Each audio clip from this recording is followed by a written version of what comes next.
Good morning, students. So, today this is your doubt clarification video 2. The doubt which you have asked me regarding to chapter 1 and 2. So, before we move to the video, first let me tell you one thing that now our school app is working very properly.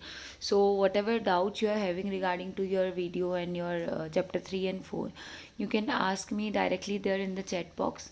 In this video also I'm trying to cover all the topics, but if any question is left or someone is not satisfied with their doubt clarification, so they can ask me question right there. I'll reply it as soon as possible whenever I see the message. So from now onwards, you can ask me doubt directly on the school app, and that homework and school note will also be uploaded there. Class notes will also be uploaded there in the school app. So just check it once whenever your video will be uploaded. So let's get started with today's doubt clarification session. So in my previous video I've explained you about you asked me the doubts about experiment of cathode rays and anode rays, about the discovery of new discovery of proton and electron. And the other doubt which you have asked me is about the Rutherford alpha particle scattering experiment. So in 1911, British physicist Lord Ernest Rutherford discovered that the nucleus is present at the center of the atom while performing an experiment to find out the arrangement of protons and electrons inside an atom. And this model is also called as nuclear model of an atom. So, what is the Rutherford alpha scattering experiment? In this experiment, Rutherford has uses the following materials. As you can see here in the diagram, see, this one is the diagram, and here it is a radioactive source where alpha particles will be emitted from which. So this one is the radioactive source, and here it is lead shield. So what is a radioactive source? It is a radioactive substance in a lead container with an aperture to let the emitted radioactive particle escape in desired direction. As you can see here, this one is the substance from which the radioactive rays will be, alpha particles will be emitted, and it is covered with a lead shield so that the particles will be moved in the desired direction, like in a straight line. Okay, then next thing is a thin gold foil which is about thousands atom thick. It means it contains 1,000 atoms in it. So here is this gold foil which is thin and contains 1,000 atoms in it. A detector of alpha particles, or a screen coated with zinc sulfide which glows when alpha particle strike it. Okay, so that screen, this one is the screen. Okay, and mobile, this one is fluorescent movable screen. So here this is the detector of alpha particles. Then Rutherford placed, what he has done in this experiment, Rutherford placed a thin gold foil surrounded by zinc sulfide coated screen. So here as you can see, this gold foil is surrounded by all the coated screen, and this screen is coated, this screens which by which the gold foil is surrounded is coated with zinc sulfide in the path of the alpha particles, and these screen are positive, have positively charged helium ions. Which has positively charged helium ions? Gold foil. That not gold foil, that alpha particles has positively charged helium ions.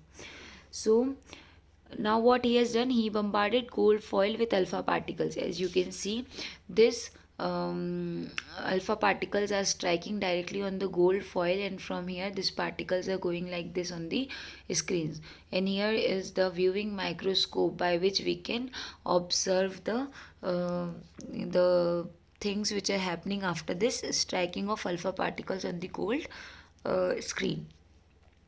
So through this experiment, he expected that alpha particles would be deflected by the subatomic particles in the gold foil.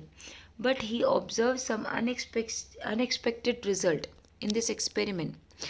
Now, what he has observed in this experiment, he observed in this experiment that most of the alpha particles passed in a straight line through the gold foil without any deflection from their path, indicating that atom has a lot of empty space in it. As you can see here, this one, you can see this A rays going in this diagram. So you can see this A rays, they are passing straight away. Okay, there is no deflection. So this shows that there is a lot of space in between the gold foil. There is a lot of space, empty space in between the atom from where the alpha particles pass in a straight line. Then a small number of alpha particles were deflected by small angles. As you can see in the B1 here, you can see this B rays. These are deflected from small angle, very small angle. You can see here, these are deflected, these B rays.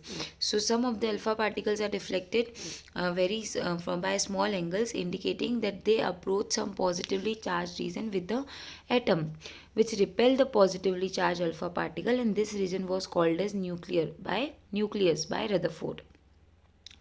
And then the third thing which he has observed is a very small number of alpha particles were deflected by large angles, indicating that they were repelled strongly by a central nucleus, as all the mass of positive charge of an atom are concentrated in this very small region within the atom. So here you can see these particles are reflected by very large angle, and that is called as that it is having the center of the atom is having a very strong positive core inside it, and from which the particles are deflected very strongly. So by observing all these things, Rutherford come to a conclusion which he has made from his observation that atom has positively charged region at its center, that is called nucleus. All the mass of an atom is concentrated in its nucleus. The size of the nucleus is very small as compared to the size of the atom, and the electrons revolve around the nucleus in well-defined paths called orbit. So these were the conclusion which were made by the observation performed by the Rutherford and named as alpha particle scattering experiment. Then Rutherford atomic model gives us this following postulates: that atom has a positively charged central part called nucleus. Electrons are distributed around nucleus. Mass of an atom is concentrated at nucleus, and compared with the total volume of an atom, the volume of nucleus is major. Next out is valency. Valency, you have asked about me valency. Valency is the topic which we are reading from class 6. So the combining capacity of an atom is called an element. We have read about the bonding of atoms, that whenever two atoms combine together, they form a molecule. So when two atoms combine together, okay, like we talk about water, two atoms of oxygen combine with one atom of oxygen combined with two atoms of hydrogen to form the molecule of water. So when it comes to the combining capacity, that how many atoms, how many valence electrons are there in the outermost shell of any atom, and how they will combine, that combining capacity of any element is called is called valency. So it can also be defined as the number of electrons an atom can donate or accept in order to combine chemically with other atom or element and form molecule or compound. For example, the molecule of water contains one atom of oxygen and two atom of hydrogen. So it means that the combining capacity of hydrogen is 1, because it can combine only with the one atom of oxygen. But the combining capacity of oxygen is 2, because it is combining with the two atoms of hydrogen to get stability and form a stable molecule of water. So this combining capacity of any atom of an element with other elements is known as its valency. Now next is ions. You have asked me about what are ions. So ion, the atom that attains or positive or negative charge as a result of loss or gain of electron, is called an ion. As we have studied in electronic configuration, that whenever there is there is a chemical reaction or chemical combination in between two elements, there is donation or acceptance of electrons, there is exchange of electrons in between those two atoms or elements in order to form stability and combining themselves. So when this happens, so the atom that attains positive or negative charge as a result of loss or gain of electron, that will be called as ion. So what happens whenever the atom donate or loses electrons and attain a positive charge, it will be called as cation. And whenever that atom accept or gain electron and attains a negative charge, that will be called as anion. Next, radical. Radicals, you have read about that uh, cations and anions, as I have explained you before. So the atom or a group of atom of the same or different element which carries a charge and behaves as a single unit is called a radical. So there are two types of radical: acid radicals and basic radicals. So radicals, you have read about cations and anions. Acid radicals and basic radicals are quite same like cations and anions. Okay, this also depends on the charges that cations are called are having positive charges and are called as basic radicals, and anions are having negative charges and are called as acid radicals. So detail about this radicals, about acidic radicals and basic radicals, you are going to read in class 9th. Right now only this definition is there, that atom or group of atom which contains charges and behave as a single unit are called as radicals. Then one has asked me about the route of law of conservation of mass. Again, it is the one thing which we are reading from class 6th. Law of conservation of mass state that the mass can neither be created nor be destroyed in any chemical or reaction or physical transformation. It means if two reactants are there and their total mass is and their total mass is there, like suppose that two reactants are there and their total mass, the sum of both the reactants will be 140 gram. So after the reaction also, the total mass of the product will also remain the same. Individually it can change, like suppose there are two reactant A and B. A is having the mass 40 gram and B is having the mass 40 gram. So in this way the total mass is 80 gram of the reactant. But when it will transfer it when it will after chemical reaction, the product will be there. Okay, and in product we got two substances in product, and one is having the mass 30 gram, another one is having the mass 50 gram. So you can see the individually there is a change in the mass, but if we see the total mass, so here in the reactant side also the total mass is 80 gram, and in the product side also the total mass is 180 gram. So individually the mass of the reactant and product can be changed, but the total mass remain the same.